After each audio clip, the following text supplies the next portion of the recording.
अरे आओ चिंटू आओ, आ गए तुम। चिंटू, मेरा तुमसे एक सवाल है, जवाब दोगे? हाँ हाँ, पूछिए अंकल, क्या प्रश्न है? हाँ तो चिंटू, सवाल ये है कि तुम्हारे बेटे का रास्ते में कहीं रोड एक्सीडेंट हो जाता है, पूरी तरह से वो घायल है, तुम उसे लेकर के अस्पताल में जाते हो। डॉक्टर गैरहाजिर है और वहाँ का स्टाफ किसी धार्मिक अनुष्ठान में ध्यानमग्न है। कोई तुम्हारे तड़पते बच्चे की ओर नहीं देख रहा, सभी अपनी धार्मिक क्रिया कर रहे हैं। तुम चिल्ला रहे हो, मदद के लिए आह्वान कर रहे हो कि मेरे बेटे को बचाओ बचाओ, पर कोई भी तुम्हारी बात नहीं सुन रहा। तब तुम क्या करोगे?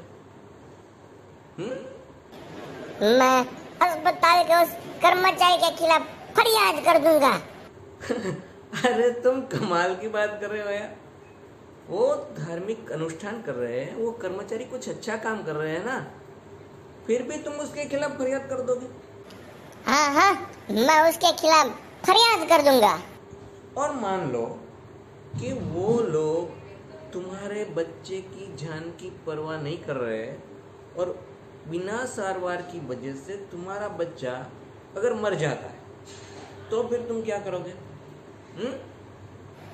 हम लोग अस्पताल में होते हुए भी उसकी बेदरकारी के कारण, उसके सारवार न देने के कारण अगर मेरे बच्चे को कुछ होता है तो उसके लिए वही कर्मचारी जवाबदार है और उसके लिए मैं मृत्यु दंड की मांग करूंगा। मैं उसको कड़ी से कड़ी सजा दिलवाऊंगा।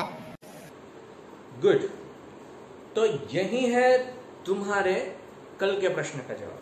कौन से प्रश्न का उत्तर चाचा? मैंने कल पूछा था। हाँ हाँ हाँ हाँ, याद आया। मैं आपसे पूछ रहा था कि अगर भगवान श्री राम जातिवाद में नहीं मानते थे तो फिर उन्होंने शंभुक को क्यों मारा था? क्या सिर्फ शंभुक शूद्र होने के कारण वो पूजा नहीं कर सकता क्या? और वो पूजा करने बैठ गया, तप करने बैठ गया, तो भगवान राम ने उसे मार दिया। ये ठीक नहीं है। भगवान राम को ऐसा नहीं करना चाहिए अंकल। तो चिंटू, तुम्हारे कल के प्रश्न का उत्तर तो तुम्हें आज समझ आ ही गया होगा। भगवान श्री राम ने शंभुक को क्यों मारा, ये शायद तुम्हें अब समझ आ गया होगा। क्योंकि अगर कोई कर्मचारी भले ही धार्मिक अनुष्ठान जैसा सही कार्य भी क्यों न कर रहा हो, पर उसने उचित समय पर सही काम नहीं किया, अपने कर्तव्य का पालन नहीं किया, तो उसे सजा मिलनी ही चाहिए। ऐसा आज का कानून भी करेगा। हर राष्ट्र, हर धर्म, हर समाज का कानून यही करेगा, उसे सजा देगा। और वही भगवान श्री राम ने किया है। आज हम जो शंभुक की कहानी को ज्ञातिवाद के नजरिए से देख रहे हैं ना, ऐसा ज्ञातिवाद भगवान श्री राम के समय नहीं था।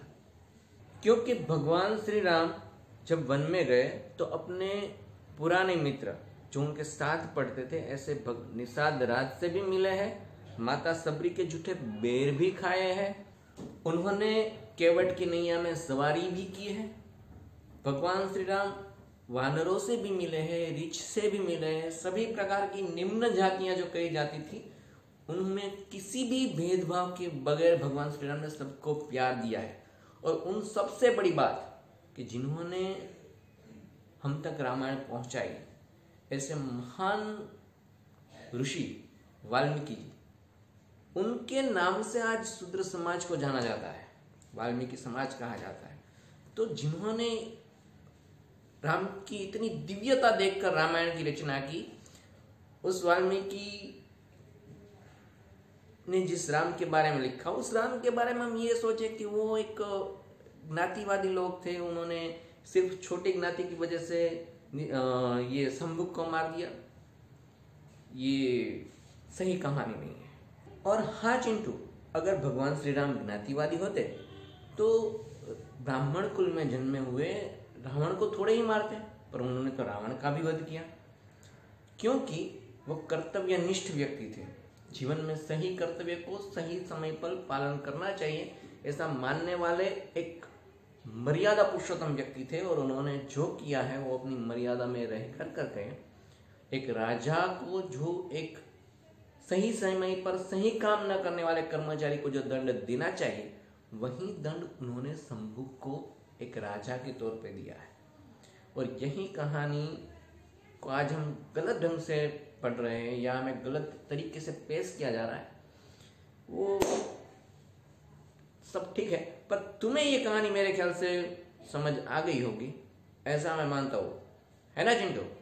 तो बोलो जय श्री राम। जय श्री राम।